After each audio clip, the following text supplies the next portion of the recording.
இனிய காலை வணக்கம்.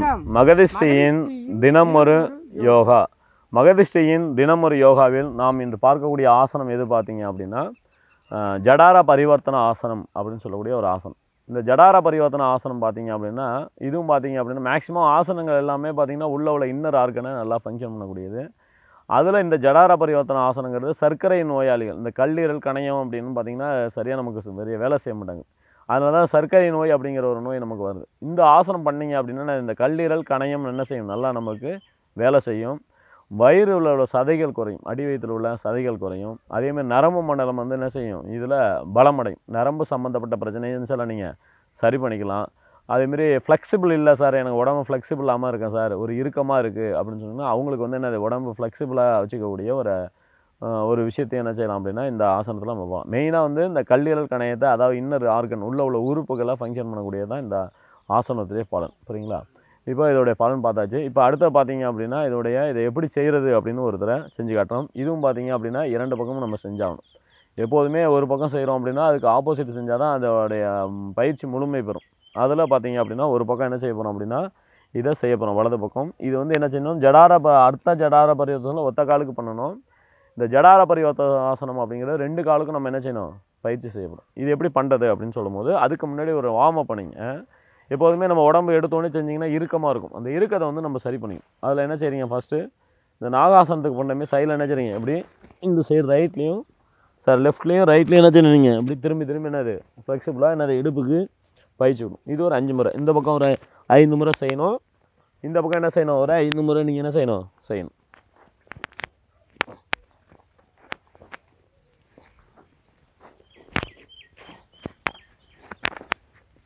இப்படி 5 முறை செஞ்சுட்டு அப்புறம் என்ன செய்கிறீங்கன்னா, அந்த காலுக்கு ஏற்கனவே செஞ்சோம்ல நம்ம அடுத்த ஜடார பரிவர்த்தனை செஞ்சால் அதே வார்ம் தான் இதுலையும் செய்வோம். காலை நல்லா என்ன செய்றீங்க, இப்படி நல்லா ஒரு 5 முறை என்ன செய்றீங்க, அழுத்திக்கிங்க. ஒரு கால் பண்ணிட்டீங்கன்னா அதேமாதிரி என்னது அடுத்த காலுக்கு என்ன செய்யணும், நம்ம அதேமாரி செய்யணும். ஒரு 5 முறை செஞ்சுருங்க. செஞ்சுட்டு அடுத்த காலை வந்து என்னது மேல் நோக்கி இப்படி கொண்டு போகணும். இதுவும் ஒரு 5 முறை நல்லா பொறுமையாக என்னது செஞ்சுட்டு ரிலாக்ஸ் பண்ணுங்கள். அதேமாதிரி அடுத்த காலுக்கு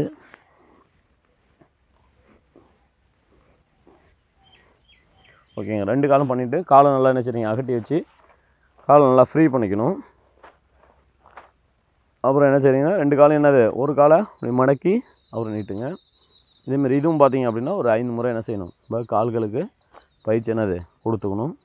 ஒரு கால் முடிச்சிட்டிங்கன்னா அடுத்த கால். இது சும்மா எளிமையான பயிற்சி. இது வந்து வார்ம் அப், அதாவது உடம்பை வந்து என்னது கொஞ்சம் தயார் பண்ணிக்கிட்டு என்னது செஞ்சோம்னா கொஞ்சம் ஈஸியாக இருக்கும். ஓகேங்களா? சரி, இப்போ உடம்பை மட்டும் என்ன செய்யணும், இப்படி நல்லா ரைட்டில் லெஃப்ட்டில் என்னது இப்படி திருப்பிங்க. இது ஒரு 5 முறை என்ன செய்றீங்க, கொஞ்சம் ஃப்ளெக்சிபிள் பண்ணிக்கிட்டு என்ன செய்றீங்க அப்படின்னா ரிலாக்ஸாக படுத்துங்க. நல்லா ரிலாக்ஸாக படுத்துட்டு கால்களை இப்படி நல்லா மடக்கிங்க. மடக்கி இந்த 2 காலையும் இந்த கையால், இந்த ஒரு கையால் இப்படி கட்டவரில் பிடிச்சிக்கணும்.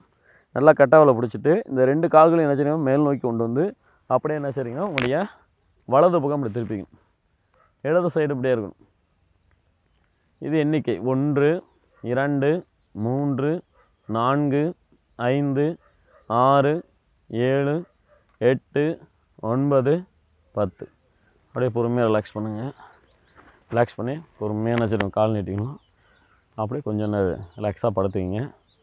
ஒரு 5 மூச்சு போயிட்டு வரதை கவனிக்கணும்.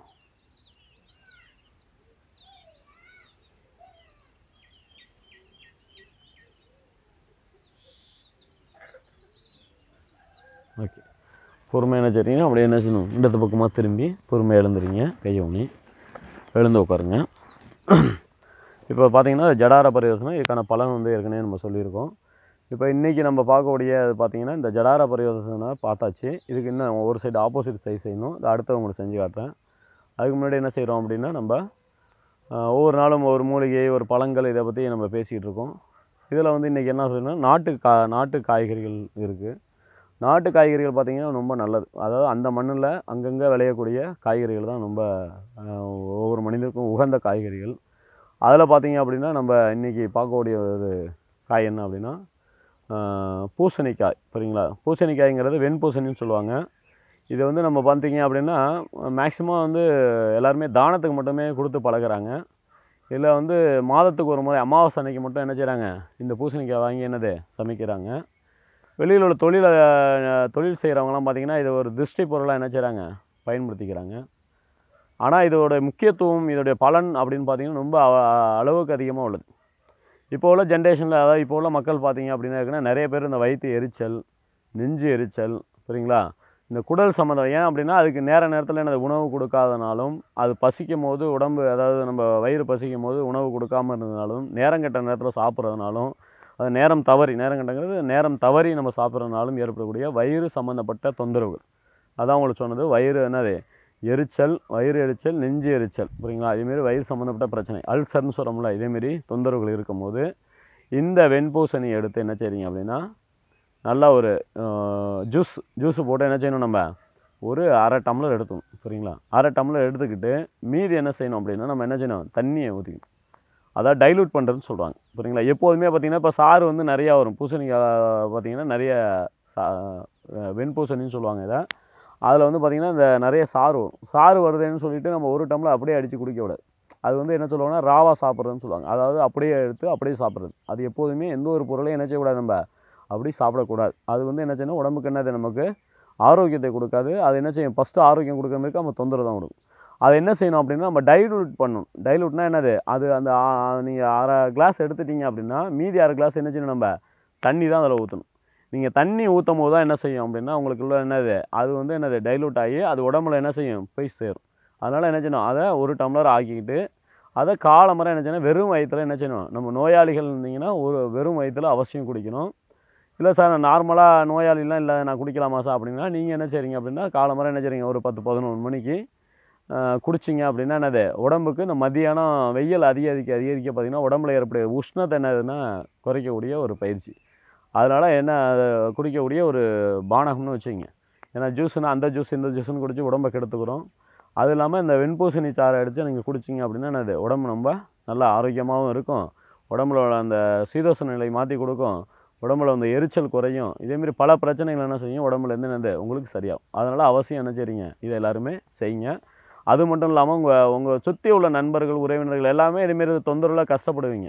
இதை போய் டாக்டர்லாம் போய் காமிச்சிங்கன்னா என்ன செய்வாங்க, அவங்க அந்த ஜெலுசிலு அப்புறம் இதேமாரி விஷயங்களாக கொடுத்து அதை சாப்பிடுங்க இதை சாப்பிடுங்கன்னு சொல்லி என்ன செய்வாங்க, அவங்களுக்கு உடல் ரீதியான உள்ள உபாதைகளை வந்து என்ன செய்வாங்க, அதை சப்ரஸ் பண்ணி வச்சுப்பாங்க. அந்த நேரத்துக்கு நீங்கள் அவங்கள்ட்ட போனீங்கன்னாவே என்ன செய்வாங்க, அந்த நேரத்துக்கு அந்த மருந்தை கொடுத்து என்னது உங்களுக்கு ஸ்டாப் பண்ணி வச்சுருவாங்க, வலியையோ அந்த தொந்தரவையும் குறைச்சிடும். ஆனால் அடுத்த ஒரு 10 நாள் 15 நாள் கழிச்சுன்னா என்னது, உங்களுக்கு திரும்ப அந்த வியாதி தொந்தரவு வர ஆரம்பிச்சிடும். ஆனால் இது நார்மலாக நம்ம சாப்பிடக்கூடிய உணவுலேயே கிடைக்கக்கூடிய ஒரு காயில் ஒரு கிடைக்கிது அப்படின்னா என்னது, இது எதுவும் கிடைக்காத பொருள் கிடையாது, எல்லாருக்குமே கிடைக்கும்.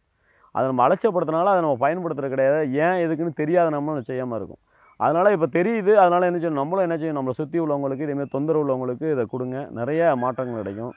நான் பார்த்தீங்கன்னா யோகா எடுக்கும்போது நிறைய பேருக்கு யோகா சொல்லிக் கொடுக்கும்போது இதேமாரி சின்ன சின்ன விஷயங்களை சொல்லிக் கொடுப்பேன். அப்போது ஒரு முறை எங்கள் வகுப்புக்கு வந்து வரக்கூடியவங்க திடீர்னு வரல ரொம்ப நாளா. அப்போ வந்து அவங்க திடீர்னு ஒரு நாள் ஃபோன் அடித்தாங்க, சார் இதேமாரி நான் வந்து வர முடியல சார், எனக்கு கஷ்டமாக இருக்குது, அங்கே வந்தேன்னா நல்லாயிருக்கும் சார், இவங்க வராமல் இருக்கனால கொஞ்சம் கஷ்டமாக இருக்குது சார் அப்படின்னு சொன்னாங்க. ஏம்மா என்ன தொந்தரவு அப்படின்னு கேட்கும்போது அப்போ சொல்கிறாங்க அவங்க, இதேமாரி எனக்கு வந்து மூட்டில் வந்து ஒரே எரிச்சலாக இருக்குது, அந்த இடத்துல வந்து எரிச்சலாக இருக்கனால என்னென்னா டாக்டர்கிட்ட போய் பார்க்கும்போது அவங்க என்ன செய்கிறாங்க அப்படின்னா, அது நீர் சத்து குறைபாடு இருக்குது அப்படின்னு சொல்லி என்கிட்ட சொல்கிறாங்க சார், அதுக்கு என்ன பண்ணுறதுன்னு தெரில சார் அப்படின்னாங்க. நான் ஒன்றும் அவங்களுக்கு பெருசாக ஆலோசனை சொல்ல, அதேமாரி போய் வெண்பூசணி இருந்துச்சுன்னா வாங்குங்க கடையில், இல்லை வீட்டில் இருந்துச்சுன்னா நல்லா அரைங்க.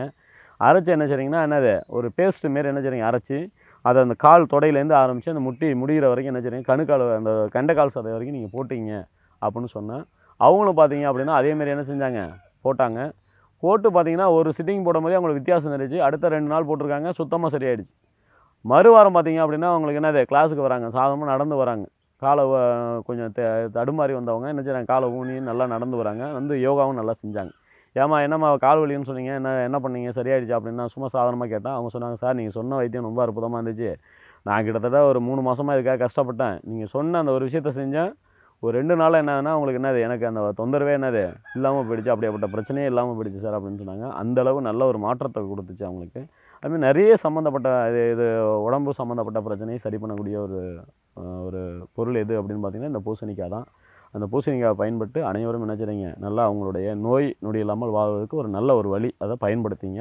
பூசணிக்காய் எவ்வளோ தண்ணி வச்சு எவ்வளோ குடிக்கலாங்கிறத பெரியவங்க சின்னவங்க எவ்வளோ குடிக்கலாம்? அதான் உங்களுக்கு எப்போதுமே பார்த்தீங்கன்னா பசங்க அப்படின்னு பார்த்தீங்கன்னா அவங்களுக்கு 1/2 டம்ளர் கொடுக்கலாம். அது 1/4 டம்ளர் எடுத்துக்கிட்டு 1/4 டம்ளர் தண்ணி ஊற்றிக்கணும். இது சாப்பிடணும்னா சாப்பிட்றதுக்கு முன்னாடி சாப்பிடணுங்கிற அதையும் சொல்லுங்க.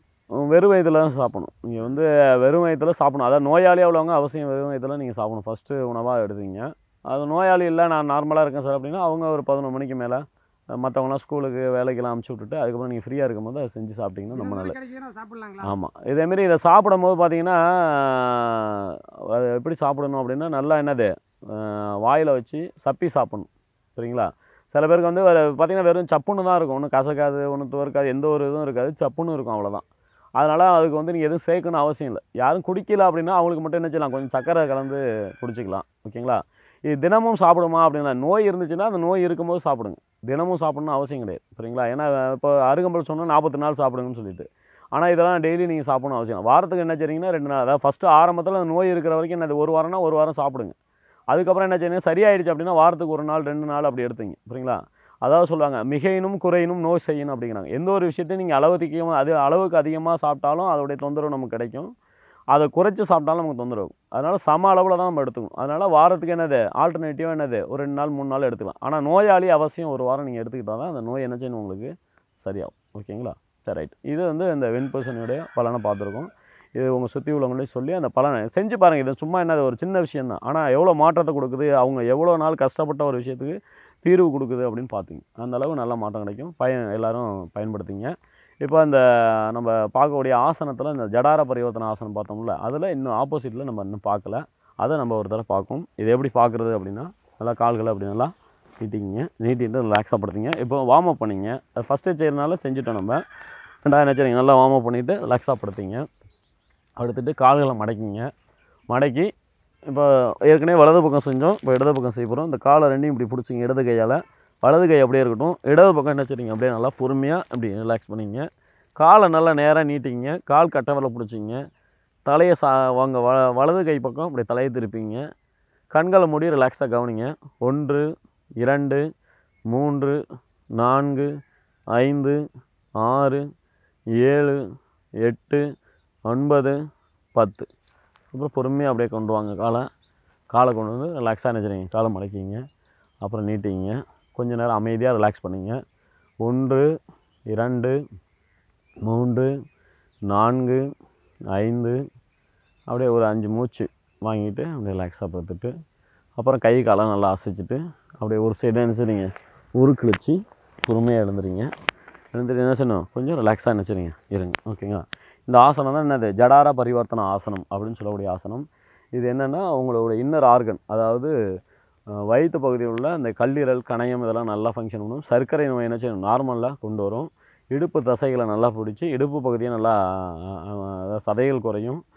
அது மட்டும் இல்லாமல் ஃப்ளெக்சிபிளாகவும் அது உங்களுக்கு இருக்கும். அதாவது இடுப்பு இறுக்கமாக இருக்குது, குனிய முடியல நிமிர முடியல அப்படின்னு சொல்கிறவங்களுக்கு இது என்னது ஒரு சிறந்த ஆசனம். இதனால் என்ன செய்றீங்க, இதை நல்லா எல்லோரும் செஞ்சு ஒரு முழு பலனை அடைந்த மாதிரி கேட்டுக்கொள்கிறேன். நன்றி, வணக்கம்.